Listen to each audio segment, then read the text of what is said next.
thank you so much for having me. I really do feel honored to be here because marketing has an incredibly soft spot in my heart. Because I think it's a place that when commerce and creativity collide, you have magic. And when they work synergistically, you have all kinds of beautiful. It's also a place that matters to me because it's where so many artists have their home. So today is very, very much about how do we move into behavior that brings the best out of all of us.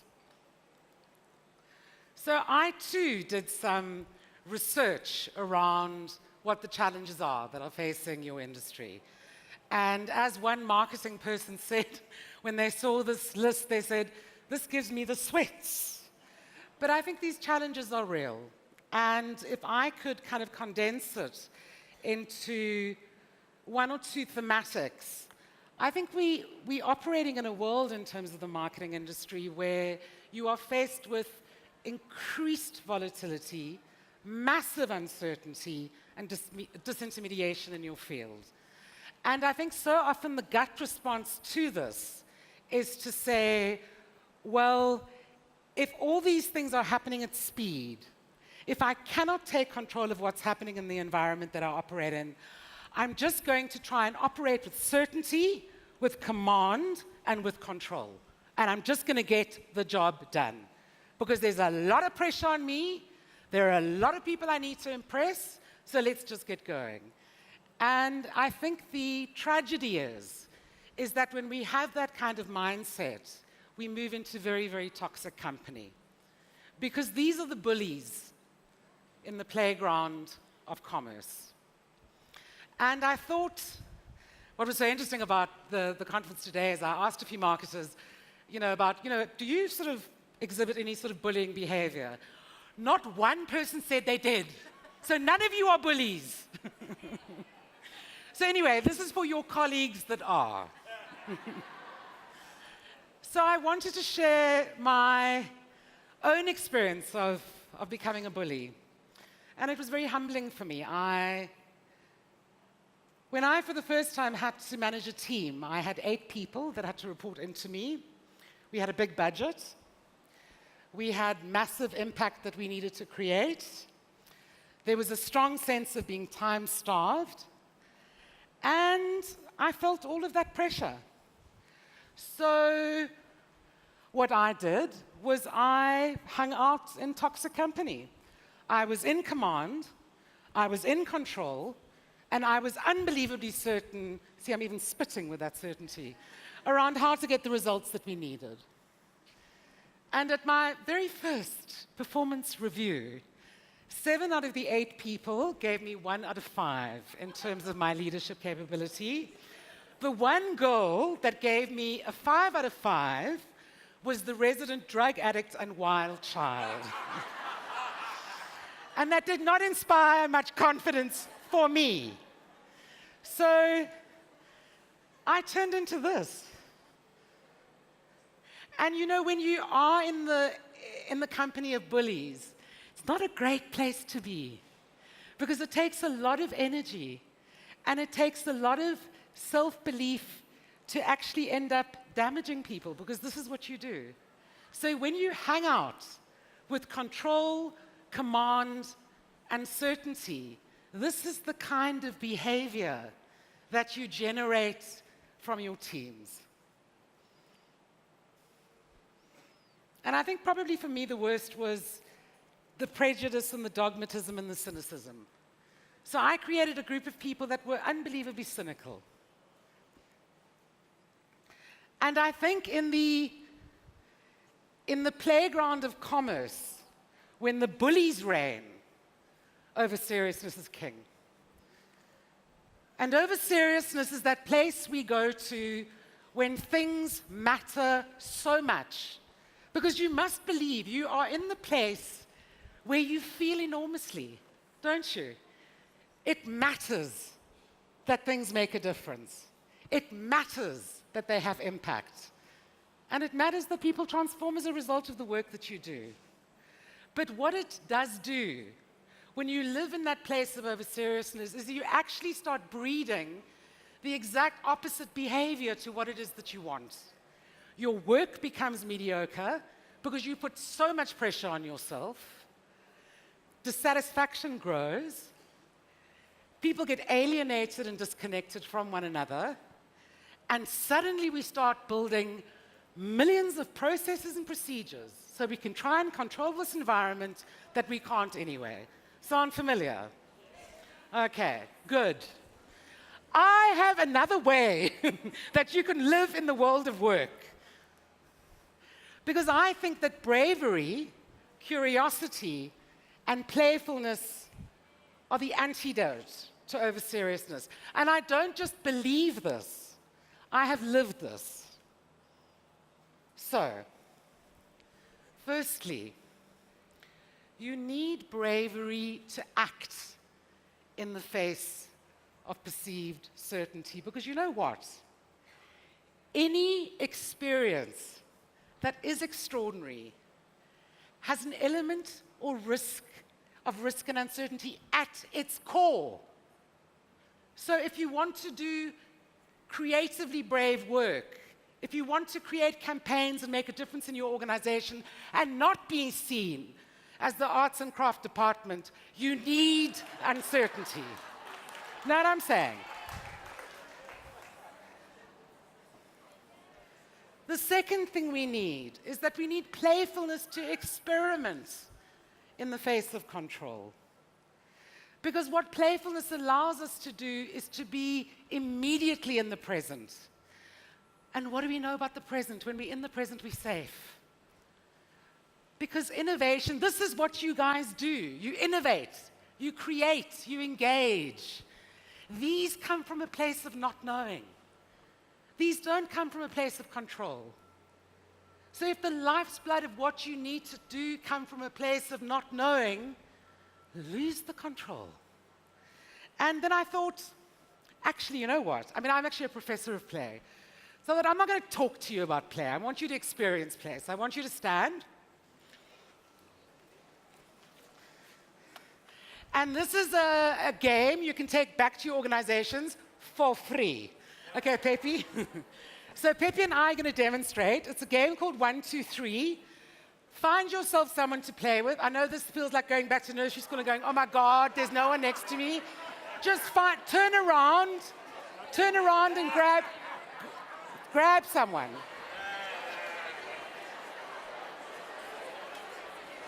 Okay, so this is how it goes. This person in the front doesn't have a person. Who doesn't have a person?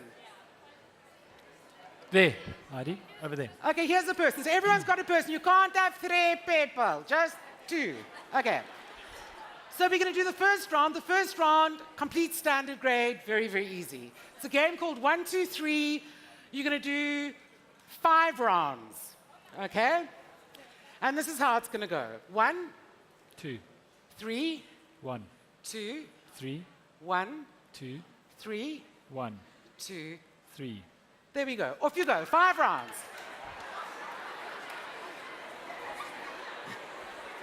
So cool. And then the...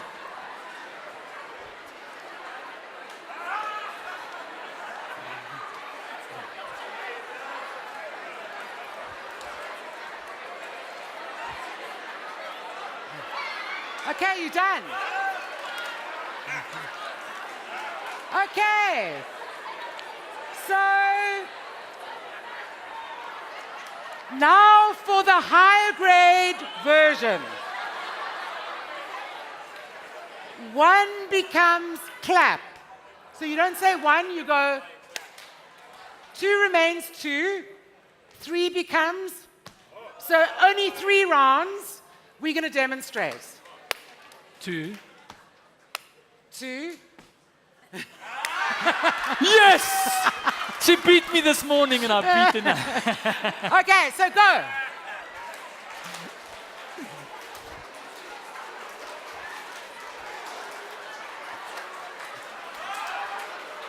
Oh, amazing. Yes.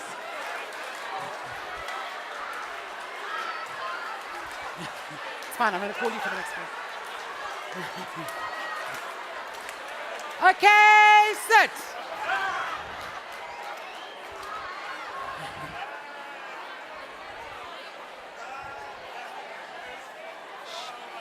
Guys, you are eating into my time, and I've got more games to teach you.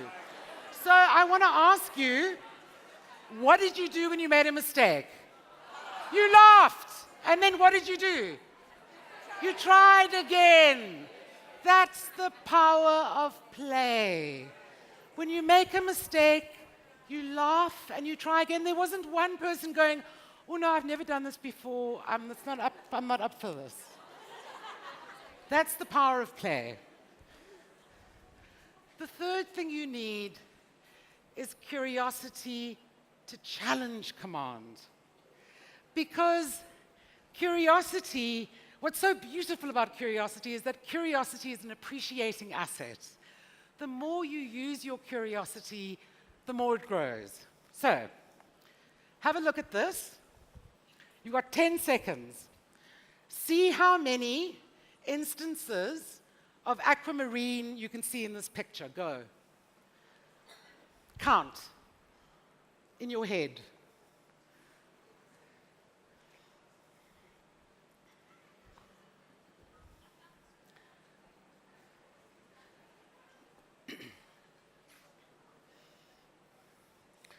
Okay, now that you're full of all of your uncertainty, I'm going to change the question. Because isn't that the environment that we operate in? We come with the questions that we know, that we're in control and command and certainty of, and then the questions change. So, how many instances of eyes were in that picture? Who saw one? Raise your hands. One eye, two eyes, 3, 4, 5. There were actually 6. They're there, and they're there. So the point is that the real voyage of discovery, it's not about going to new lands, but it's about having new eyes. So how do you look with fresh eyes? You look with fresh eyes by knowing that the answers are going to be changed and that you're comfortable in that. We don't live in a world of answers. We live in a world of multiple questions that allow us to get extraordinary texture and depth into what it is that we're doing. I love that this guy's nodding. I'm just loving you. I'm just like, you are my oak. I'm looking at no one else. So how do we befriend these kids? Bravery, playfulness, and curiosity. And I would like to suggest 5 steps you can take right now. Because it's also not so fab when you come to these things that people say to you, you've got to be all brave and curious and playful. And you're like, I don't know where to start. So here is a way to start. Play more. Just play more. Because who wouldn't want this for themselves and in their teams and in their organizations? This is the benefit of playfulness. This is what playfulness does. And most importantly, the energy that it heightens, the ease that it creates around adaptation, the decision-making that becomes better, and the flawed commercial acumen that changes when you are playful is enormous. And I think that is why playfulness is becoming such an incredibly important new leadership practice in organizations. Because when you play, you're not scared. It doesn't matter what the outcome is. When you play, you're not like, I wonder, I'm terrified about what the outcome's going to be. You're just in it. Like when you were playing 1, 2, 3, you're just in the middle of it, aren't you? You're not thinking of anything else. So I thought also, let me give you another tool for your kit. So my grandmother and I used to play Snap when I was little. And I don't know how many of you are familiar with it. It's that card game where you gooi a card, and if you've got a 5 and they've got a 5, you go Snap. So I went to Denmark, and they taught me a way to play Snap that doesn't involve resources, because they're very thoughtful, the Danes. So we're going to teach you the game. Come, Peppy. But we've got a competition on because he wants to beat me with this one. So.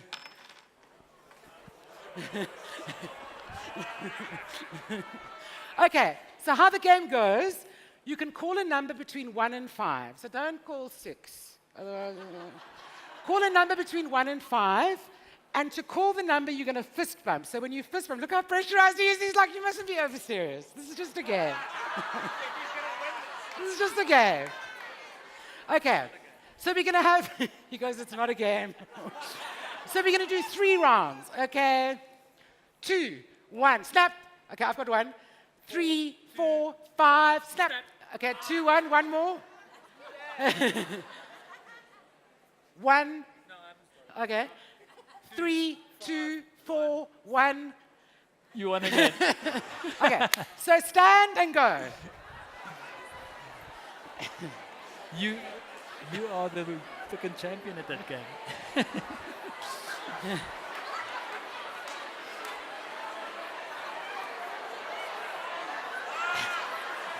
So lovely to see you. Amazing. Amazing. Like this.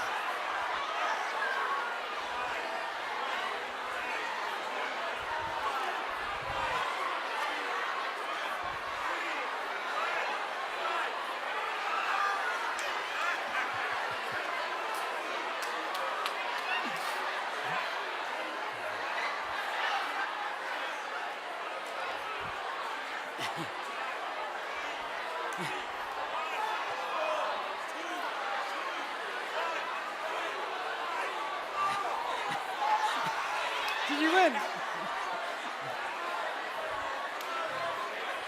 Okay.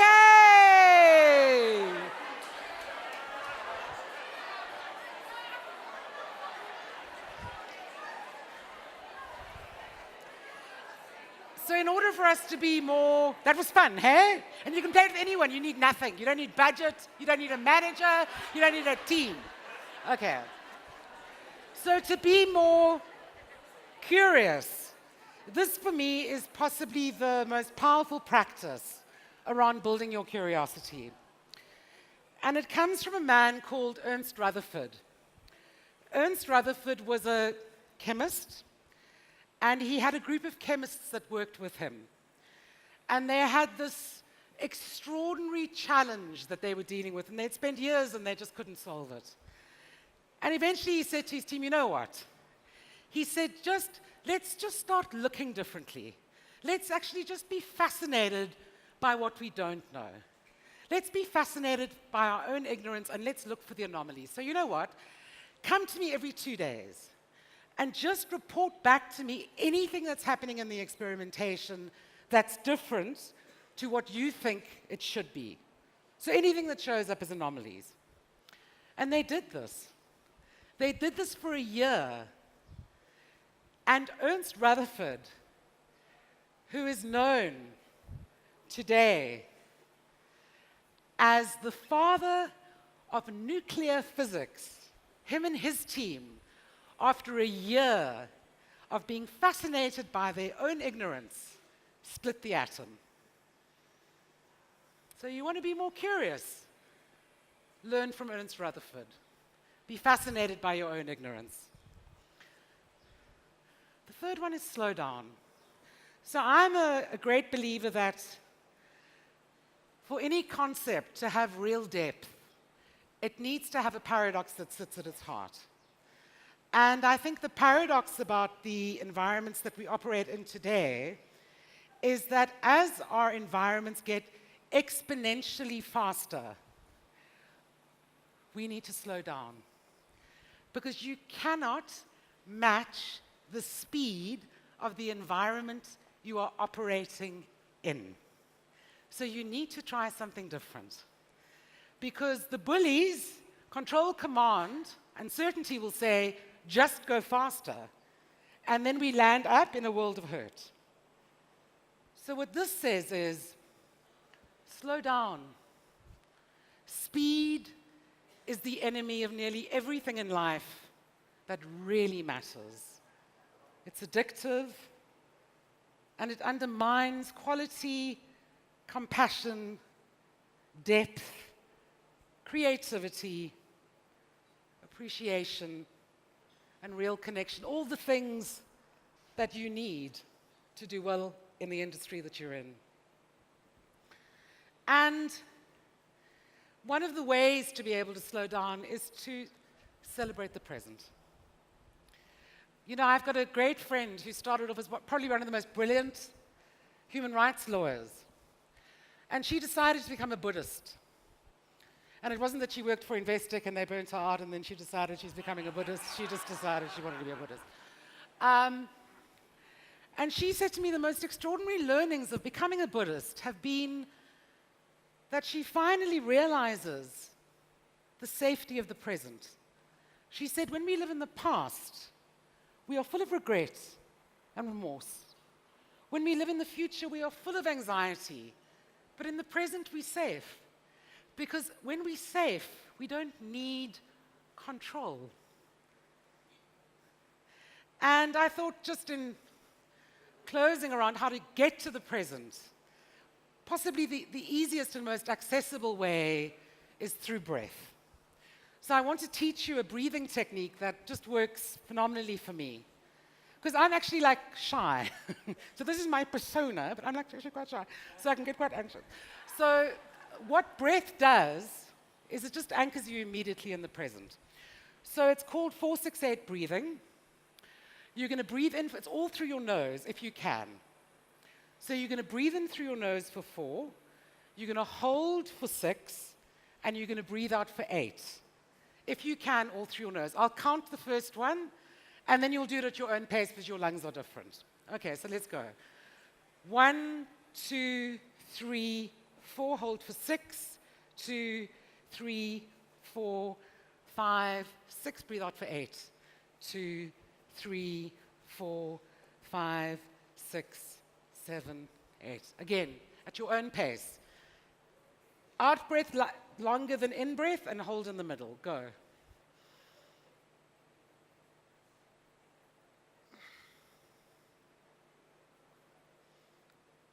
One more time.